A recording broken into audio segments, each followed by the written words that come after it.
Hello friends, doctor Singla here again. आज हम बात करेंगे टेनिस एल्बो प्रॉब्लम के बारे में। टेनिस एल्बो में मोस्टली लोगों को इस एरिया में एल्बो में पेन होता है। हाउसवाइफ्स को काफ़ी कॉमन है ये प्रॉब्लम।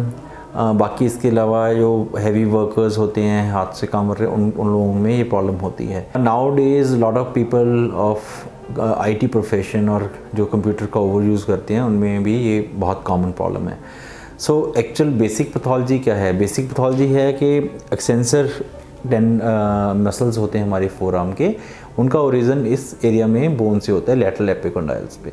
वहाँ पे इन्फ्लेमेशन हो जाती है which is causing pain all round. तो जैसे भी ये हाथ का काम करना है तो इट बिकम्स वेरी पेनफुल। जैसे हाउस होल्ड एक्टिविटीज़ करनी है, आटा गूंदना है, कपड़े निचोड़ने हैं, रोटी बनानी है, या झाड़ू मारना है, कि वो सब में there is lot of pen.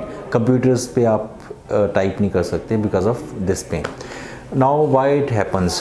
The basic cause is probably हम ओवर यूज़ कर रहे हैं अपने मसल्स को, जितनी बॉडी में एक्चुअल अंदर स्ट्रेंथ है। आजकल प्रॉब्ली और कॉमन हो गई है problem, maybe because of change life styles.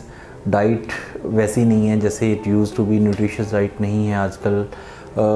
हम जो काम कर रहे हैं, एक्टिविटीज़ कर रहे हैं, दैट हैज़ बिन मॉडिफाइड और different from if we think कि आज से 20-25 साल पहले जो काम करते थे ओवरऑल वो अलग तरह के किए जाते थे, जो आज करते हैं वो अलग है। तो all these are putting more pressure on body, both mentally and physically, and ultimately causing various problems. तो बेसिक पैथोलॉजी पे मैं आऊँगा कि ECRB टेंडन होता है, एक्सटेंसर कार्पी रेडियलिस ब्रेविस, जो यहाँ से शुरू होता है, उसमें इन्फ्लेमेशन हो जाती है which is causing pen.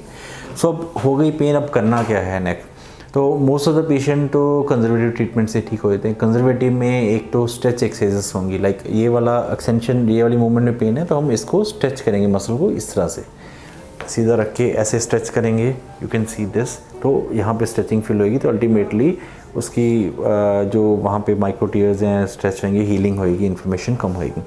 Other thing is we recommend to wear tennis elbow strap. वो एक ग्रिप होती है इस तरह से, यहाँ पे लगे थे, वो एल्बो के ऊपर नहीं पहना जाता, यहाँ पे little down here, so it grips the muscles. तो जब हम काम करते हैं तो उससे थोड़ा लोडिंग अल्टीमेटली कम होती है। इसके अलावा physiotherapy, local ultrasonic therapies are given, it's quite helpful. We give few supplements for the tendons, for the muscles. Vitamin D और B12 deficiency, that is also very rampant these days, उसके कारण भी होता है, तो we have to replenish all that. तो supplements, physio, tennis elbow strap, stretching exercises, little modification in lifestyle or activities, all these are very helpful, and I've seen practically around 90% of people get relief with this.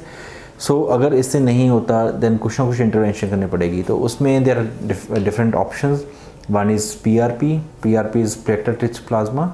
उसमें हम patient का अपना blood लेके उसको centrifuge करके ultimately कुछ part उसमें inject कर दें locally. It helps in decreasing inflammation and repair. Other injection we can give is steroid, locally acting steroid दिए जाते हैं, यहाँ पे कैनाकॉर्ड या डिपोमेटोल injection can be given, and mostly people respond to that.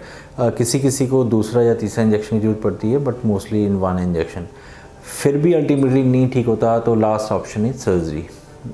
But practically I have seen बहुत rare है surgery की जरूरत। अल्टीमेटली अगर आप ढंग से ट्रीटमेंट कंजर्वेटिव करेंगे पहले, तो उसी से ठीक हो जाएंगे।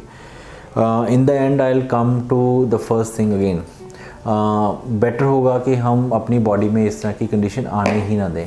It's better to do exercise regularly, अपने आप को फिट रखिए, and have good diet, nutritious diet.